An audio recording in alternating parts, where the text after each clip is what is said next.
Alors, donc, bien nous y sommes.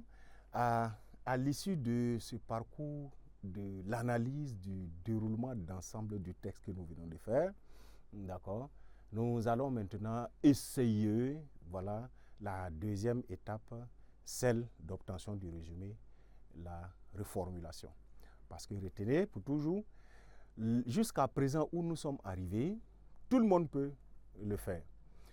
Dans une sorte de lecture cursive, une lecture expliquée, bien menée là, on peut par question-réponse, extraire les arguments, les parties essentielles, en tout cas les idées essentielles du texte, d'accord, et être à une étape où on n'a véritablement rien fait de nouveau.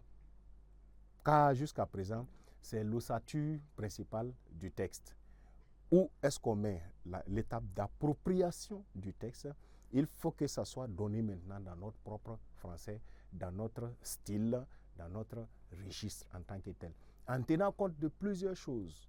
L'ordre de fidélité aux idées du texte, la fidélité aux principes énonciatifs de pronoms, de temps verbaux, voyez, tout ça. Et l'ordre de concision, nous y sommes presque parce que nous avons pu extraire la plus petite partie essentielle pour laisser la grande partie. Et l'ordre de précision, etc., tout vient. Vous voyez le résumé, voilà, comment il se décline en différentes étapes, voilà, sans lesquelles il n'est pas très aisé d'obtenir un résumé, j'allais dire, objectif, cohérent, vraiment fait à bon escient. Cela dit, nous allons titrer alors cette partie-là, essai de production d'un résumé. Voilà. Essai de production. Voilà. D'un résumé. Naturellement, à partir des unités de sens que nous avons dégagées. Voilà. On ne va pas s'éparpiller. On va rester dans les unités de sens que nous avons relevées là. C'est leur étape de reformulation qui suit maintenant leur étape de réappropriation dans notre propre français.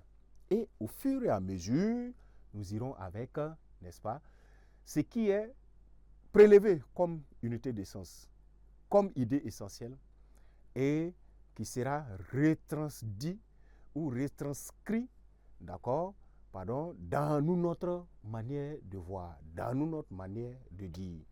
Et c'est à partir de là seulement que nous allons parler de résumé. Il ne s'agira pas non plus d'une synonymisation mot pour mot de toutes les idées du texte ou de tous les mots du texte, mais il sera en tout cas une restitution autre des idées, d'accord, dans le texte. Cela dit, pour la première unité de sens, on disait, la corruption au cours des dernières décennies s'est étendue géographiquement et amplifiée.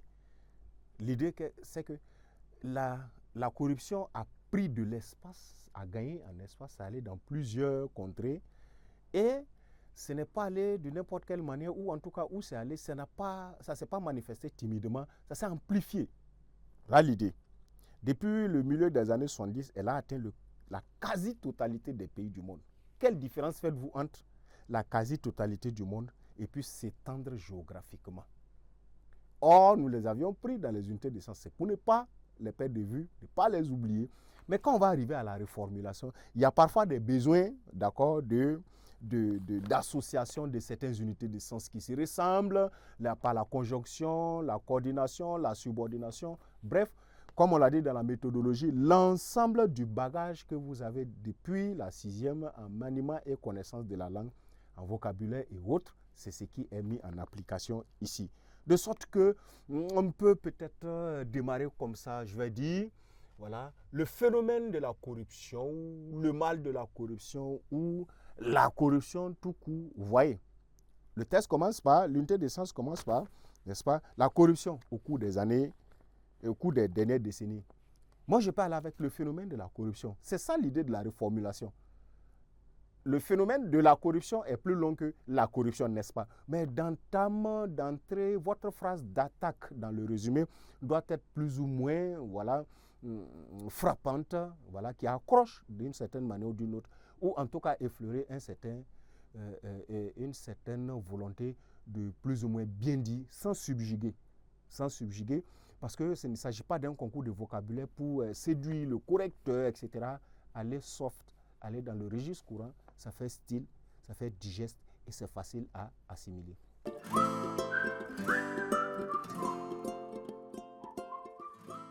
Résumé.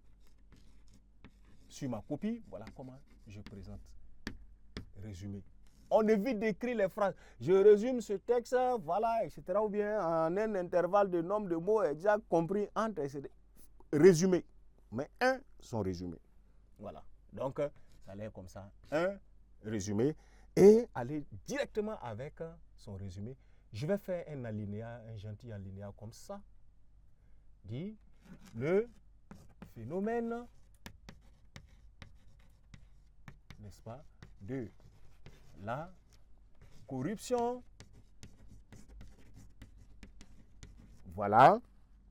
C'est amplifié et généralisé. C'est amplifié. On va accorder avec le phénomène de la corruption, d'accord. C'est amplifié et généralisé. Vous voyez, le deuxième alinéa retombe ici. Et tout mon résumé va suivre cette présentation typographique. Il ne faut pas oublier les retraits à la ligne, les constructions en paragraphe de son résumé n'est pas recommandé. D'accord? Et généralisé. Voilà. Ces dernières décennies. Ces dernières. Voilà. Dernière décennie. Je vais le dire ici. Décennie. Point. J'ai associé deux unités de sens en une seule. Voilà. Pour avoir, n'est-ce pas, le phénomène de la corruption s'est amplifié et généralisé ces dernières décennies. Donc, vous voyez, et on pouvait espérer que la libéralisation de la ligne 4 à la ligne 11, je peux décider de faire des reformulations comme je veux, en les annexant par subordination, en les annexant d'une part et l'autre d'autre part, parce qu'on a vu qu'il y avait trois idées essentielles là-bas, par coordination, etc.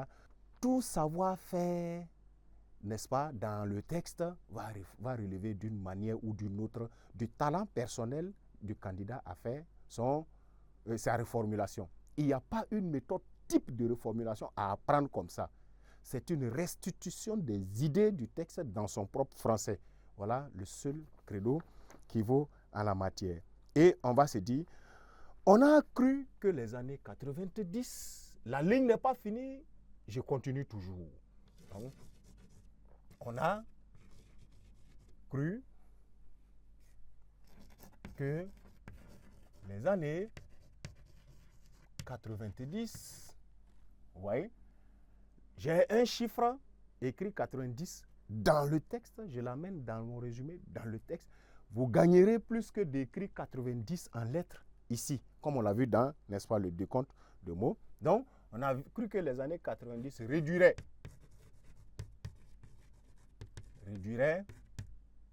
voilà, le phénomène. On a déjà dit le phénomène. On peut le varier pour dire le mal, c'est un mal, la corruption, le fléau, etc.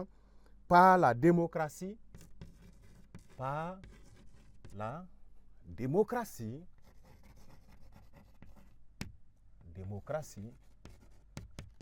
et la libéralisation économique,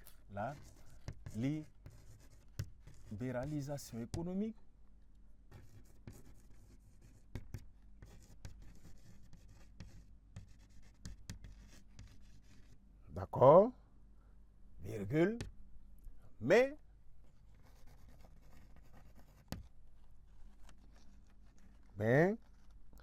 les nations jeunes ont du mal à s'y attaquer. Mais les nations jeunes ont du mal à s'y attaquer. Voilà plus ou moins la restitution de la séquence que je vous donne où on parlait de On a cru que la libéralisation économique allait permettre de réduire cela, mais ça a été un échec. Par la suite, on a cru que les processus de démocratisation et de la liberté de la presse allaient jouer un rôle impactant là-dessus. Ce fut un échec. On a finalement cru que la libre concurrence autorisée dans la libéralisation économique là, allait avoir un impact pour juguler encore le phénomène. Ça a été un échec. Voilà la restitution que ça peut donner chez un reformulateur ou un autre.